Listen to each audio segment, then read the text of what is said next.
Hari Om to all the Atma Jyotis, the divine light of the self.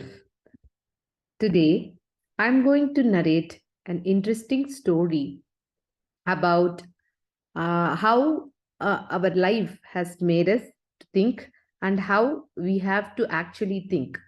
So, this story is not only for the children, it is also for everybody to understand and to live on how to be coexisting in this world.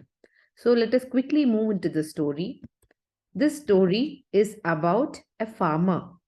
So, as you see in my background, it is about a corn farmer, a farmer who sows corn seeds.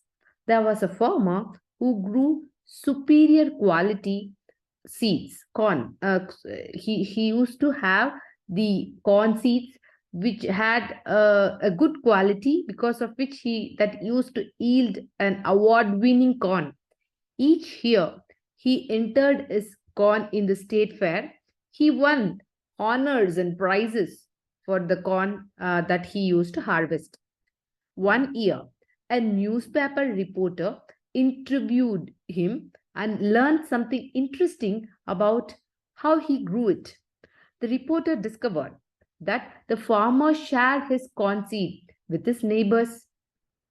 Then the reporter asked, how can you afford to share your best seed corn with your neighbors?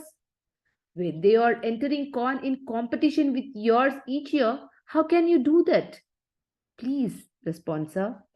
For that, the farmer said, why, sir? Didn't you know the wind picks up pollens from the ripening corn and swirls it from field to field? If my neighbor grow inferior, substandard, and poor quality corns, cross pollination will steadily degrade the quality of my corn. So, if I am to grow good corn, I must help my neighbors grow good corn.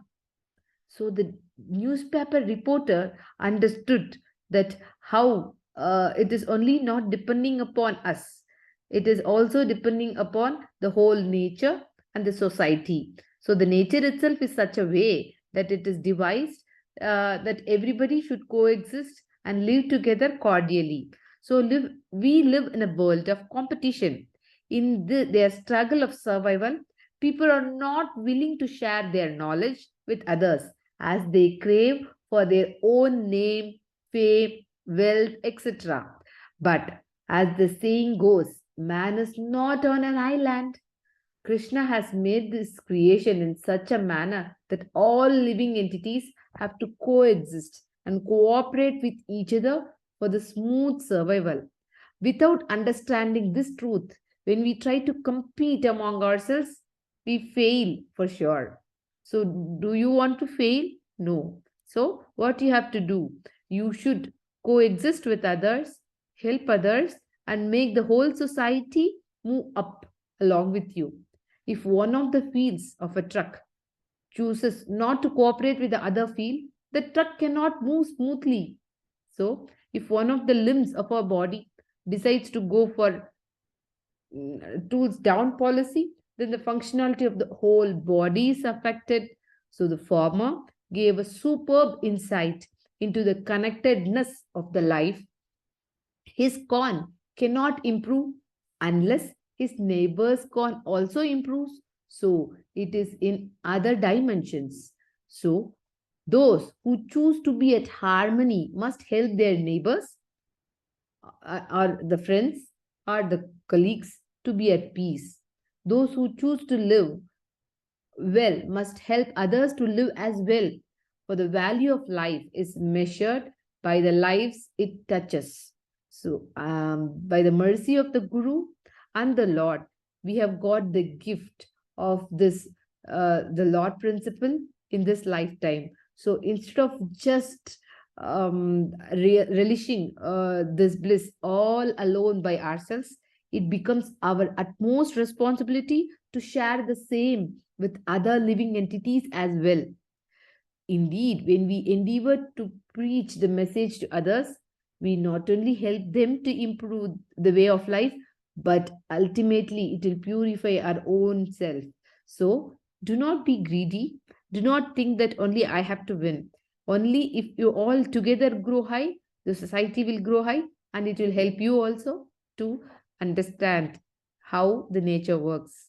So also it will please the Lord. As said in Bhagavad Gita, we have seen Lord Krishna saying it in his by own self in chapter 80, verses 68 and 69. Yahidam paramam guhyam madbhakteshvamidhasyati bhaktim mahi parang kritva mame vaishyatya samshayam.